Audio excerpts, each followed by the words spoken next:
જય માન દાદા, જય વેલનાથ। આ વિડીયો સ્પેશિયલ હર સંઘવી માટે છે, કારણ કે એ હંમેશા કહેતા હોય કાયદો દરેક માટે સમાન, અને સ્ટેજ ઉપર ચડી જાય એટલે કોઈ પણ ચમર બાંધીને છોડવામાં નહીં આવે એવું કહેતા હોય છે। એટલે ખાસ કરી એમના સુધી આ વિડીયો બને એટલો મિત્રો આગળ શેર કરવો।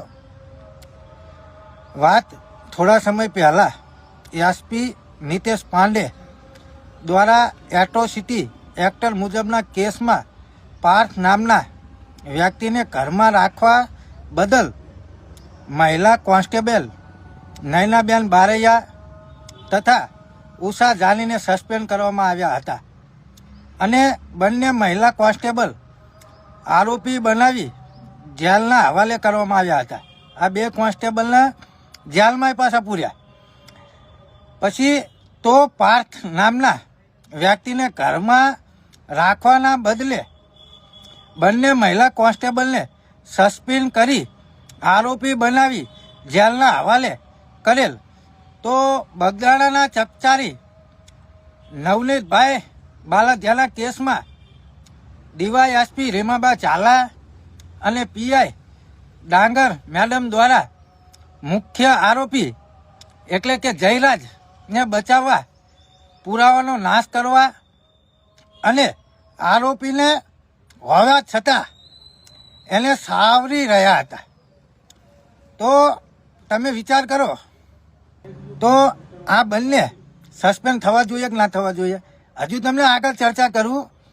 ખરેખર તો શું મહિલા કોન્સ્ટેબલ સામે ગુનો દાખલ થાય તો પીઆઈ અને ડીવાયએસપી સામે ગુનો દાખલ ના થવો જોઈએ? શું કોન્સ્ટેબલ અને પીઆઈ ડીવાયએસપી બંને માટે કાયદો અલગ અલગ છે? ના, આ હર સંઘવી માટે કાયદો એક જ છે। કાયદો દરેક માટે સમાન। એટ્રોસિટી એક્ટના ગુનામાં બંને મહિલા કોન્સ્ટેબલને જો આરોપી પણ ડીવાયએસપી રેમાબા ઝાલા દ્વારા જ બનાવવામાં આવ્યા હતા। જે કોન્સ્ટેબલને સસ્પેન્ડ કર્યા ને એના આરોપી પણ આ રીવાબા ઝાલાએ જ બનાવ્યા હતા। એટલે ખરેખર આ બંને ઉપર સસ્પેન્ડ થવા જોઈએ કે ના થવા જોઈએ? અત્યારે એમના પોતાની વાત આવી। શું નાના કર્મચારીનો ભોગ લઈ મોટા અધિકારીઓનો બચાવ કરવામાં આવે છે? જો મહિલા કોન્સ્ટેબલને સસ્પેન્ડ કરી આરોપી બનાવી જેલ હવાલે કરેલ, તો બગદાણા નવનીતભાઈ બાલદિયાના કેસમાં પીઆઈ અને ડીવાયએસપી રેમાબા ઝાલાને પણ સસ્પેન્ડ કરી આરોપી બનાવવા જોઈએ કે ના બનાવવા જોઈએ? હવે એસપી નિતેશ પાંડેનો પ્રશ્ન છે કે બંને મહિલા કોન્સ્ટેબલને જેવી રીતે સસ્પેન્ડ કરી આરોપી બનાવી જેલ હવાલે કર્યા હતા ને, એ જ રીતે નવનીતભાઈ બાલદિયાના કેસમાં પીઆઈ ડાંગર મેડમ અને ડીવાયએસપી રેમાબા ઝાલાને પણ સસ્પેન્ડ કરી આરોપી બનાવી અને જેલના હવાલે કરવામાં આવે। બાકી તો હર સંઘવી જે ફાંકા મારે છે ને, એ માત્ર ગરીબ લોકો માટેના છે એવું સમજી લેવાનું। કારણ કે કોઈ પણ અધિકારી હોય, પીઆઈ હોય, ડીવાયએસપી હોય, એની ઉપર જ્યારે આવા છાંટા ઉડે ને, ત્યારે એ નાના નાના કર્મચારી એટલે કે કોન્સ્ટેબલોને ભોગ બનાવી લેતા હોય છે, કોન્સ્ટેબલોને સસ્પેન્ડ કરાવી નાખતા હોય છે, પરંતુ એમની નોકરી બચાવી લેતા હોય છે। એટલે ખરેખર હર સંઘવી સાહેબ તમને જ કહીશ કે આમાં જો તમારામાં તાકાત હોય તો આ પીઆઈ મેડમ અને ડીવાયએસપી રેમાબા ઝાલા ઉપર પણ એક્શન લ્યો અને કાયદેસરની કાર્યવાહી કરાવો। જય માન દાતા, જય વેલનાથ। આ વિડીયો બગદાણા કેસ ઉપર આધારિત છે અને ખાસ કરી હર સંઘવી માટેનો છે, કારણ કે એ બહુ વાતું કરતા હોય છે, કોઈ ચમરબંધીને છોડવામાં નહીં આવે, કાયદામાં રહેશો તો ફાયદામાં રહેશો, પરંતુ ખરેખર ગુજરાતની અંદર કાયદો ક્યાં છે? તો વાત કરવી છે મારે ચૈતર વસાવાની, કે ચૈતર વસાવાએ માત્ર એક કાચનો ગ્લાસ ફેંક્યો હોય કે માર્યો હોય, એ જે હોય, પરંતુ એની પર 300 હાથ લાગી અને 3 મહિને એને જામીન મળ્યા।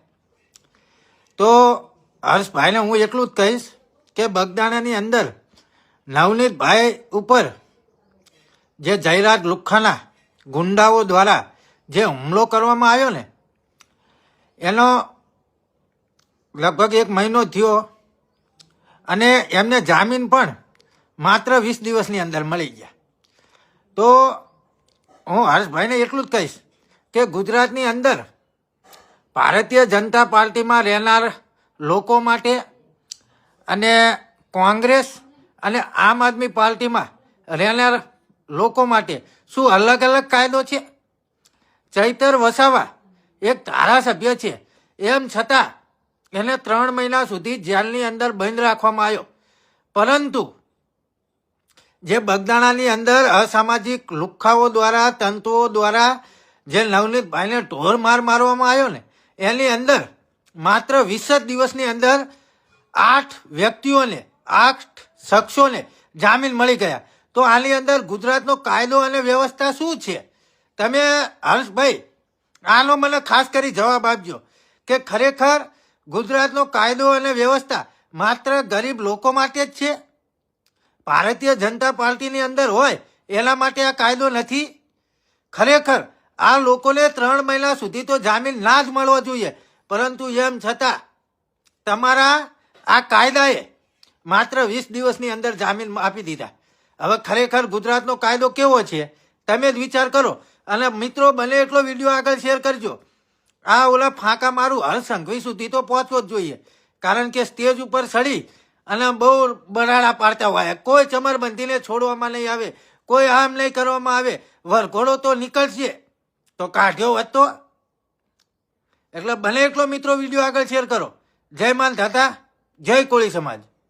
આવડે ને તો જ કરાય. 3 વખત તો ઓલા ભાઈ તમારું બોલતા જાય કે આ બધો ખર્ચો કાળુભાઈ, બધો ખર્ચો કાળુભાઈ, બધો ખર્ચો કાળુભાઈ, આવું 3 વખત બોલ્યા માયકમાં. તો ભાઈ સદારામ હોસ્ટેલ બને છે ઠાકોર સમાજની આપણા, એમાં બાપભાઈ ભરવાડ 2 કરોડ ને 51 લાખ રૂપિયા આપ્યા. એ ક્યાં આપણા સમાજના હતા? જેને મોટું મહાન બનવું હોય એને થોડુંક તો આવે, તે વેઠવાનું આવે. એમાં આપણે કહેવાનું ના આવે કે મેં એકલો ખર્ચો કર્યો, સમાજે નહીં મેં કર્યો. આ બધું કહેવાનું ના આવે તમારે. તમે કશું જ ખર્ચો નથી કર્યો, એકલો ખર્ચો તેમ સમાજ મેં કરાઈને ખાયો. અને મોટું દુઃખ તો મને એ લાગ્યું કે પેલા ભારતી બાપુ હતા એમને માયક ના આપ્યું. તમે યાર એમ કહું છું, જેના સમાજ ગુરુ માને છે એમને તેમ માયક ના આપ્યું. અમારે જેવા લુખ્ખા ના આપો ચાલે, ચલો ભાઈ મેં સાઈડમાં બેસાડી આગા રેવી એમ. નકર ઈ ભારતી બાપુ નો સ્કોર્પિયો વેજળતા મને મારી વાટ જોઈને 15 મિનિટ ઉભો હતો, 20 મિનિટ તું આવ્યા જ તે કે આમાં 2 જાય મારે. હું ના આવ્યો. મને ખબર હતી કે હાનમાં સમજે ને જ માણા કહેવાય. આગલા દિવસે વિડીયો આવ્યો ને હીરાભાઈ નો, એમાં હું સમજી ગયો હતો. કોઈને કહેવું નથી, તમારે કોઈને પૂછવું નથી મોટા આગેવાનોને. અને સીધા હાલો હું કહી દઉં કાલ કે હાલો અહીંયા સંમેલન કરવાનું છે, ભેગા થઈ જાવ, એક વિડીયો બનાવીને લોકોને ખર્ચો જ કરાવી નાખાવાનો. કહેવાય કોકને 15 ધારાસભ્ય અને 33 સંસદ સભ્યો અને આખો સમાજ જો આપણે ગાંધીનગર જતો હોય તો અહીંયા તો આવે જ તે નહીં, અહીંયા આવવાના જ હતા. પણ કેવું તો પડે ને ભાઈ, આપણા સમાજના આગેવાનો છે એમને કેવું તો પડે કે આ રીતનું આયોજન કરવી કે ના કરવી, સલાહ લેવી પડે. આ તો સારું પરમિશન મળી, નકર પરમિશન ના મળે. બોલો તમને ના મળે પરમિશન, આગેવાનો કેવું પડે. જેને ભીષ્મા પિતા આપણે માનવી છીએ. જે હીરા સોલંકી બાપજી એટલે કે પરસોત્તમભાઈ સોલંકી, સરકાર ના ચાલે, ભાવનગર ની અંદર સરકાર ના ચાલે, બાપજી નો હુકમ ચાલે. ચાલે ને મિત્રો? મિત્રો સાંભળ્યું ને આ ઘર ખોદિયાની વાત, તમે બધા જોવો હો, હું બોલી રહ્યો છે વિડીયોમાં, તમે બધાએ સાંભળ્યું. ભાઈ તમે બધા જાણો છો, હું તો મિત્રો એમ જ કહું, આ લુખ્ખું તીડું છે ને આ એક પ્રકારનું અસામાજિક તત્વ છે. બાકી હકીકતમાં આની જેવા અસામાજિક તત્વ સમાજમાં રહે ને તો સમાજ કોઈ દી આગળ ના આવે. આવા બધા સમાજને ઉશ્કેરવાનું કામ કરે છે. બીજું આમાં તમે વિડીયોમાં જોવો, ખાલી સમાજને ઉશ્કેરવાનું કામ કરે મિત્રો. બાકી તમે બધા જાણો છો ભાવનગર હકીકતમાં કોનું છે કે કૃષ્ણકુમારસિંહ ગોહિલ. અત્યારે સરકાર કોની છે કે ભાજપ સરકાર છે. તો ભાજપ સરકારની શાસન કાનૂન વ્યવસ્થા ભાજપનું જ હોય. તો આનું વાત સાંભળો તમે. ખાલી ભાવનગરમાં હું ખાલી એક જ સમાજ રહે છે, ભાવનગરમાં બીજા કેટલા બધા સમાજ રહે છે. તો આને આ છે બધા બોલાતો જ નથી ભાઈ. અને કાયદેસર આ વિડીયો બનાવે છે ને એની પ્રત્યે માફી માગવી પડે ભાઈ. બાકી આ સીધો વિડીયો લઈને મંડાઈ દે તમે મિત્રો ફલાણું ઢેકણા પોસડું લોકડું અને ભાઈ તું તારી ઘરે ઓલું પ્લાસ્ટર કરે ને તો લાટ હે બાકી કબાટ આડા આમ કરીને આમ વિડીયો બનાવે કઈ ભેગું નહીં થાય તારાથી બરોબર. અને મિત્રો આ છે ને હજી હકીકતમાં સોશિયલ મીડિયામાં વ્યૂ કમાવવા અને ફોલોવર કમાવાનું આ કામ કરે છે. આની સિવાય આની પાસે બીજો કોઈ ધંધો જ નથી. બસ આવી રીતનો ફોન લે તાઈતરા બસ એ કાંઈ કોને ખબર એનું ડાછું જોતા તો એમાં થઈ ગઈ કે ભાઈ આ હાવ નથી કેવું મારે હવે જવા જો ભાઈ. બસ મિત્રો એટલું જ. જય હિન્દ જય દ્વારકાધીશ. બાકી આવા અસામાજિક તત્વ પાસે માફી મગાવો ભાઈ, હું એટલે જ તમને વિનંતી કરું છું. બાકી જય હિન્દ જય દ્વારકાધીશ ભાઈ. પિન્ટુ, આ વિડીયો સ્પેશિયલ તારા માટે બનાવું હું.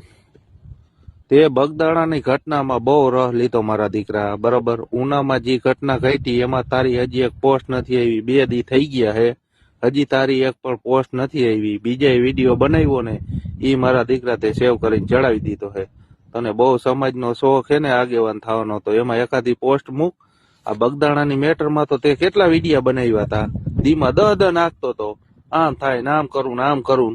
તો આમાં એકાદી પોસ્ટ નાખ તો ખબર પડે સમાજને કે તું સમાજના કેટલા સારા કામ કરેશ ને. ઈ મિત્રો, નવનીતભાઈને ન્યાય મળી જાય એ માટે સુરતના યુવાનોએ જે નવનીતભાઈની ન્યાય માટેની જે માનતા રાખી હતી, તો આ નહેરવાળા મેરડીમાના મંદિરે મોટી સંખ્યામાં લોકો માતાજીનો તાવો કર્યો હતો. ને આજે ચિરાગભાઈ ઝાલા અને તમામ યુવા કોળી એકતા સંગઠનની ટીમ દ્વારા આજે નવનીતભાઈને ન્યાય મળી તેમની માનતા છે તે પૂરી કરવામાં આવી છે.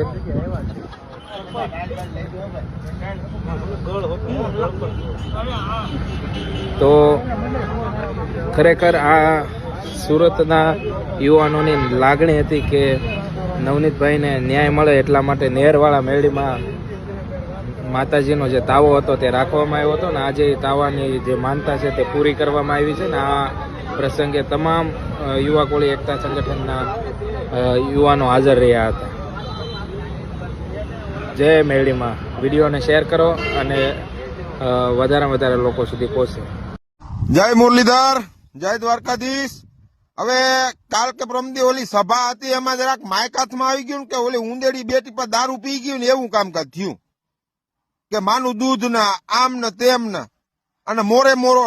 અરે ભાઈ, માઇક પકડી 5-50 જણા ઉભા હોય તો મોરે મોરો કેવાની મજા આવે, બાકી મોરે મોરામાં હારા વાત નથી.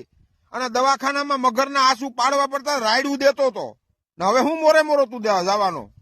જય મોર.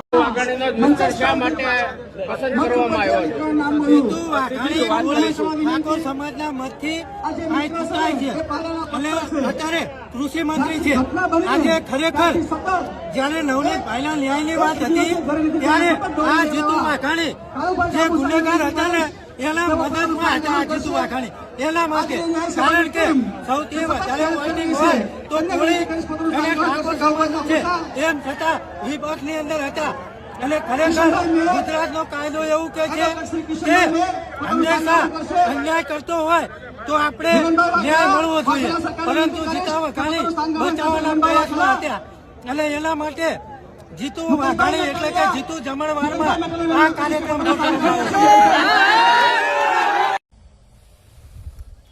ભાગ બડા તો રામ ભજ, વખત બડા તો કછુ દે, અકલ બડી ઉપકાર કર, દેહ દેરા ફળ એ. એનો મતલબ એ છે કે ભાગ હારા હોય તો ભગવાનનું નામ લ્યો, સમય હારો હોય તો કોકને કંઈક આપો, અને કુદરતે બુદ્ધિ વિશિષ્ટ આપી હોય તો કોક ઉપર ઉપકાર કરો. કે કોઈ સામાજિક રીતે પછાત હોય, કોઈ આર્થિક રીતે પછાત હોય અને કોઈ વૈચારિક રીતે પછાત હોય. આમ તો આ પછાત શબ્દ કોઈને ગમતો નથી અને ન જ ગમવો જોઈએ. એટલા માટે ન ગમવો જોઈએ કે આજે સમગ્ર વિશ્વ અને સમગ્ર દુનિયા ક્યાં પહોંચી છે ત્યારે આ પછાત શબ્દ કોઈને ન ગમવો જોઈએ અને નથી જ ગમતો. અને હું એવું માનું છું કે એ વ્યાજબી પણ નથી. અને એટલા માટે મારે તમારે વિચાર કરવાની જરૂર છે કે કદાચ આર્થિક રીતે હું ને તમે પગભર નહીં હોય એટલે કે પછાત હશું તો ચાલશે. કદાચ સામાજિક રીતે પણ સમાજની એકતા નહીં હોય, હું એમ કહું છું ચાલશે. કદાચ કોઈ સહમત નહીં થાય તેમ છતાં પણ હું એમ કહું છું કે કદાચ સામાજિક રીતે પણ એકતા ન હોય ને કદાચ આ નથી જે ગમતો શબ્દ ઈ હોય તો ચાલશે, પણ વૈચારિક રીતે એટલે કે માનસિક રીતે પછાત શબ્દ જે છે એમાં મારો સંપૂર્ણપણે વિરોધ છે કે છેવાડાનો માણસ પણ વૈચારિક રીતે બૌદ્ધિક રીતે પછાત ન હોવો જોઈએ. અને બાપુ હું એવું માનું છું કે કદાચ બૌદ્ધિક રીતે હું ને તમે માત્ર આહિર સમાજ નહીં, માત્ર આ પરગણામાં વસતા લોકો કે સમાજ નહીં, પણ સમગ્ર વિશ્વની અંદર વસતો દરેક માનવ વૈચારિક રીતે પછાત ન હોય ને એ ખૂબ જરૂરી છે. અને હું એવું માનું છું કે જો માત્ર વૈચારિક રીતે હું ને તમે પછાત ન હોઈએ તો કદાચ સામાજિક રીતે હું ને તમે આગળ જઈએ કે ન જઈએ, આર્થિક રીતે હું ને તમે કદાચ પગભર થઈએ કે ન થઈએ એ બહુ ફરક પડતો નથી. એટલે હું એવું માનું છું કે થવાની જરૂર છે માત્ર વૈચારિક રીતે, માત્ર બૌદ્ધિક રીતે, તો મને એવું લાગે છે કે ઘણું બધું થશે. અને એનું એક ઉદાહરણ મારે આપને આપવું છે, કદાચ 2, 3, 5 મિનિટ હું આપની વધારે લઈશ.